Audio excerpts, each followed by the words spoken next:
Video आ रही, हो सकता है आपके सजेशन से, आपके कंटेंट से हम कंटेंट लें।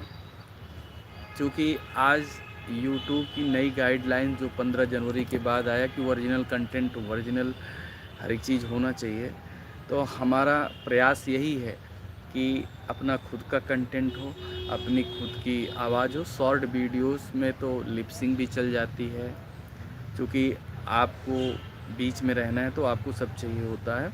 लेकिन समाज में जो गंदगी है उससे रिलेटेड, समाज में जो हीन भावना है उससे रिलेटेड टॉपिक बहुत हैं। आप हमें सजेस्ट करें कि किस टॉपिक पर वीडियो, जो लॉन्ग वीडियो है कॉमेडी पर भी आधारित रहेगा, लेकिन उसका उद्देश्य होगा कि गंदगी परोसना नहीं, क्योंकि सभ्य समाज का निर्माण सभ्यता से ही किया जा सकता है। तो अगर आप लोग सहयोग करेंगे, आप लोग मुझे सजेशन देंगे, सजेस्ट करेंगे कि भैया आप इस टॉपिक पे बनाएं, ये बेहतरीन होगा, इससे बहुत अच्छा मैसेज जाएगा, बहुत अच्छा संदेश जाएगा, तो ये बहुत बड़ी बात रहेगी। आप हमें प्लीज़, आई रिक्वेस्ट यू कि आप लोग हमें कमेंट में ज़रूर